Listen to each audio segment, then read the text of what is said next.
Jadi saudara, siapakah rahasia Tuhan itu, saudara? Rahasia Tuhan itu yaitu Kristus sendiri, Bapak Ibu. Berabad-abad lamanya Bapak Ibu menanti-nantikan rahasia Tuhan sendiri. Tetapi Allah sendiri menyatakan rahasia itu kepada umatnya. Selamat pagi Bapak Ibu, saudara yang dikasihi Tuhan Kristus. Pagi ini kita bersyukur pada Tuhan, kita boleh mendengarkan firman Tuhan. Sebelum kita mendengarkan firman Tuhan, kita terlebih dahulu berdoa. Bapa kami di surga, dalam nama Kristus, kiranya Tuhan berikan roh hikmat dan pengertian kepada seluruh pendengar. Kiranya Tuhan pimpin dan hikmat dan kebahagiaan Tuhan, sehingga kami bisa mengenal rahasia-Mu ya Tuhan. Di dalam nama Tuhan Yesus kami berdoa, haleluya. Amin. Bapak Ibu saudara yang dikasihi Kristus, rahasia berarti sesuatu yang belum diketahui atau sukar dipahami. Kalau kita mengerti sebuah rahasia, maka saudara kita akan sungguh-sungguh untuk mengerjakan tentang rahasia itu sendiri. Misalnya kalau kita mengerti rahasia tentang keluarga bahagia, maka kita akan berusaha bekerja untuk bagaimana kita mencapai keluarga bahagia. Kalau kita mengerti tentang rahasia sukses, maka kita akan berusaha bagaimana saya bisa mencapai sukses itu sendiri, karena saya sudah mengerti rahasianya. Kalau saudara kita belum mengerti rahasia, bagaimana mungkin kita bisa bekerja dengan sungguh-sungguh untuk hal itu? Nah, Bapak Ibu saudara yang dikasihi Kristus, hari ini saya akan berbicara tentang rahasia Kristus. Bagaimana Rasul Paulus menjelaskan ini kepada kita tentang rahasia Kristus. Mari kita melihat di Efesus pasal 3, dikatakan firman Tuhan begini. Efesus pasal 3 ayat 1 sampai ayat 3. Itulah sebabnya aku ini Paulus, orang yang dipenjarakan karena Kristus Yesus untuk kamu, orang-orang yang tidak mengenal Allah. Memang kamu telah mendengar tentang tugas penyelenggaraan kasih karunia Allah yang dipercayakan kepadaku karena kamu, yaitu bagaimana rahasianya dinyatakan kepadaku dengan wahyu, seperti yang telah kutulis di atas dengan singkat. Saudara yang dikasihi Kristus, rahasia Kristus telah diberitakan, disampaikan kepada Rasul Paulus lewat wahyu, saudara. Dengar baik-baik, orang bisa mengenal rahasia Tuhan kalau Tuhan memahyukan itu kepada dia sendiri, saudara. Itu makanya dia berdoa kepada jemaat Efesus supaya Tuhan memberikan roh hikmat dan wahyu agar jemaat bisa mengerti dengan benar, saudara, tentang rahasia Allah itu sendiri. Bapak Ibu yang dikasihi Kristus, kata rahasia dari bahasa Yunani mysterion, artinya saudara hal yang tersembunyi di dalam Allah yang berabad-abad lamanya, saudaraku. Manusia tidak mengerti tentang rahasia itu sendiri. Memang di perjanjian lama telah diberikan gambaran, saudara, tipologi tentang rahasia itu sendiri, saudara. Misalnya melalui saudara-saudaraku korban-korban yang ada di bangsa Israel. Ada korban penghapus dosa, korban salah, korban bakaran, saudara. Bahkan melalui binatang misalnya, darah anak domba, melalui tabernakel Musa, melalui hukum Taurat, melalui kitab Mazmur, kitab para nabi. Semua telah menggambarkan kepada rahasia yang ada di dalam Tuhan, saudara. Tapi rahasia itu bangsa Israel belum mengerti siapa sebenarnya rahasia itu sendiri, saudaraku. Oleh karena itu kita melihat di Efesus pasal 1, Bapak Ibu, dikatakan begini.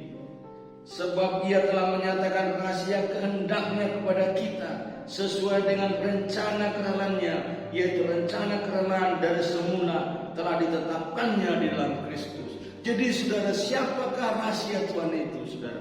Rahasia Tuhan itu yaitu Kristus sendiri, Bapak Ibu. Berabad-abad lamanya Bapak Ibu menanti-nantikan rahasia Tuhan sendiri. Tetapi Allah sendiri menyatakan rahasia itu kepada umatnya, saudaraku, yaitu Kristus. Jadi jangan cari lagi rahasia di luar Kristus, saudara. Semua telah diberitahu, semua telah digenapi rahasia Tuhan itu di dalam Kristus, saudara-saudara. Itu artinya Bapak Ibu bahwa rahasia itu telah diberikan kepada kita, dan di dalamnya semua rahasia Tuhan itu telah diberikan kepada Kristus. Nah, saudara, apakah rahasia Kristus itu, Bapak Ibu? Sekarang saya mau beritahu, ada dua hal yang saya mau disampaikan oleh firman Tuhan kepada kita hari ini. Pertama, Allah telah mempersatukan, saudaraku, Kristen Yahudi dengan Kristen non-Yahudi menjadi satu tubuh Kristus. Jadi saudara, tidak ada perbedaan. Kita semua satu di dalam tubuh Kristus. Meskipun mungkin saudara kita berbeda denominasi gereja, kita berbeda merek gereja, tetapi saudara kita satu di dalam tubuh Kristus. Itu dikatakan kesatuan roh, kesatuan iman, saudara. Ini rahasia yang begitu dalam, saudara. Kalau dulu sepertinya hanya bangsa Israel yang mendapat perjanjian itu, saudaraku. Perjanjian Abraham, hanya bangsa Israel, saudaraku, yang mendapat itu. Tetapi di dalam Kristus, perjanjian Abraham itu diberikan juga kepada orang-orang di luar Israel, di luar Yahudi, saudara. Dikatakan Bapak Ibu di Efesus pasal 3 demikian. Yang pada zaman angkatan-angkatan dahulu tidak diberitakan kepada anak manusia, tetapi yang sekarang dinyatakan di dalam roh kepada rasul-rasul dan nabi-nabinya yang kudus, yaitu bahwa orang-orang bukan Yahudi karena berita Injil turut menjadi ahli-ahli waris dan anggota-anggota tubuh dan peserta dalam janji yang diberikan dalam Kristus Yesus. Jadi saudara, ketika rahasia ini kita mengerti bahwa di dalam Kristus kita menerima perjanjian Abraham, kita diberikan ahli waris oleh Tuhan, kita menjadi anggota tubuh Kristus, saudara-saudara. Puji Tuhan, meskipun kita berbeda, saudaraku, di denominasi gereja, tetapi kita satu di dalam tubuh Kristus. Oleh karena itu, orang Kristen, orang percaya pada Tuhan Yesus tidak boleh saling menghina, tidak boleh saling menjatuhkan, tetapi kita harus bersama-sama saling membangun, saling menasihati, saling mendoakan, saudaraku. Saya heran ya, ada satu orang Kristen berbeda gereja, saling mengejek, saudara. Kamu kan gereja itu, saya gereja ini. Saudara-saudara, kita telah dipersatukan di dalam Kristus, saudara. Kita menjadi anggota tubuh Kristus. Berarti kita punya kepala, yaitu Kristus. Kita menjadi anggota tubuhnya. Itu menunjukkan tubuh tidak mungkin terpisah dari kepala, saudara. Kepala yang mengatur tubuh, bukan tubuh yang mengatur kepala, saudara. Kepala yang mengendalikan tubuh, berarti Kristus yang mengendalikan seluruh jemaat, saudara-saudara. Bapak Ibu, yang kedua, saudara, dikatakan apakah rahasia ini, saudara? Rahasia Kristus berarti Kristus yang sudah dirahasiakan berapa abad lamanya sekarang dinyatakan. Kalau kita melihat di kitab Kolose pasal 1 sudah dikatakan begini, ya. Kolose pasal 1 firman Tuhan katakan begini kepada kita. Kepada mereka Allah mau memberitahukan betapa kaya dan mulianya rahasia itu di antara bangsa-bangsa lain, yaitu Kristus ada di tengah-tengah kamu. Kristus yang adalah pengharapan akan kemuliaan. Jadi saudara, rahasia Kristus itu menunjukkan bahwa Kristus telah ada di tengah-tengah kita. Saudara, kalau dulu bangsa Israel menanti-nantikan Mesias, siapakah Mesias itu? Sampai hari ini mereka masih menantikan Mesias itu. Tetapi hari ini Mesias telah dinyatakan. Kristus ada di tengah-tengah kita. Kristus bersama kita. Itu menunjukkan, saudara, Kristus datang kepada kita. Bukan kita yang dahulu datang kepada Kristus, tapi Kristus yang datang kepada kita. Diam di antara kita, di tengah-tengah kita, saudaraku. Waktu saudara berita malaikat Gabriel datang kepada Maria, dikatakan begini, saudara-saudara, bahwa Kristus telah lahir, saudaraku, untuk menyelamatkan dosa umatnya. Saudara, berarti Kristus di tengah-tengah kita menunjukkan bahwa Kristus datang untuk menyelamatkan kita dari dosa, dari hukuman dosa, untuk memberi kita hidup yang kekal. Bapak Ibu, keselamatan itu telah menjadi milik kita karena Kristus bersama-sama dengan kita. Bapak Ibu, konsep beragama orang Kristen adalah konsep teisme, saudara. Memang Allah tidak terjangkau, Allah itu luar biasa, Allah itu maha mulia, maha kuasa, maha hadir. Tetapi Allah yang maha mulia, maha kuasa, maha besar itu, saudaraku, datang menjangkau saya yang terbatas ini, saudara-saudaraku.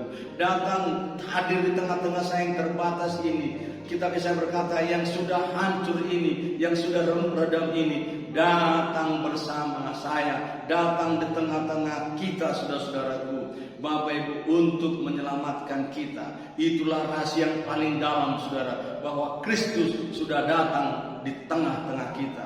Menunjukkan, saudaraku, Kristus di tengah-tengah kita, itu berarti Bapak Ibu, Kristus menyertai kita. Malaikat Gabriel katakan dia akan dinamai Immanuel. Itu artinya Allah menyertai kita. Kristus bersama kita. Kristus menyertai kita. Itu kata saudaraku, kemanapun kita pergi, dimanapun kita berada, Kristus selalu bersama kita. Tuhan tidak pernah meninggalkan kita.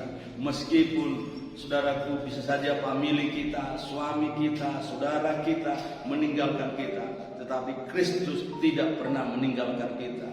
Dia sampaikan itu kepada murid-muridnya, ketahuilah, aku menyertai engkau sampai kesudahan zaman. Kita tidak tahu kapan kesudahan zaman ini, tetapi Bapak Ibu, sampai kapanpun, saudara-saudara, Tuhan menyertai kita. Meskipun gunung-gunung beranjak, saudara-saudaraku, bumi goncang, tetapi kasih Tuhan tetap abadi. Kasih Tuhan selalu menyertai kita. Yang saudaraku, di kitab Ibrani katakan bahwa saudara-saudaraku, Tuhan tidak pernah meninggalkan kita. Saya akan bacakan ayat kepada kita. Ibrani pasal 13 ayat 5 dan 6 dikatakan begini dalam firman Tuhan. Yesus Kristus tetap sama, baik kemarin maupun hari ini dan sampai selama-lamanya. Ayat sebelumnya dikatakan, janganlah kau menjadi hamba uang dan cukuplah dirimu dengan apa yang ada padamu, karena Allah telah berfirman, aku sekali-sekali tidak akan membiarkan engkau, dan aku sekali tidak akan meninggalkan engkau. Sebab dengan yakin kita dapat berkata, Tuhan adalah penolongku, aku tidak akan takut apakah yang dapat dilakukan manusia terhadap aku. Saudara, ketika Kristus ada di tengah-tengah kita, Dia menyertai kita, Dia tidak pernah meninggalkan kita. Sekali-kali, sedetik pun Tuhan tidak pernah meninggalkan dan membiarkan kita. Oleh karena itu nasihat, saudaraku, firman Tuhan, jangan menjadi hamba uang. Cukupkan diri dengan apa yang ada padamu, karena Tuhan selalu bersama kita. Saudara-saudara, rahasia ini harus kita menangkap, saudara. Itulah perjuangan Paulus, ingin memberitahu rahasia itu kepada bangsa-bangsa di luar Yahudi, bahwa Kristus sudah ada di tengah-tengah kamu. Sudah dalam berita juga sudah sampaikan kepada orang yang belum mengenal Tuhan. Kalau saudara sudah menangkap tentang rahasia Tuhan itu, saudara, yang telah diberitahu kepada kita, bahwa semua rahasia Tuhan ada di dalam Kristus. Percayalah pada Kristus, datanglah pada Kristus, maka rahasia itu akan menjadi milik kita. Tuhan Yesus memberkati kita. Puji Tuhan, haleluya, amin.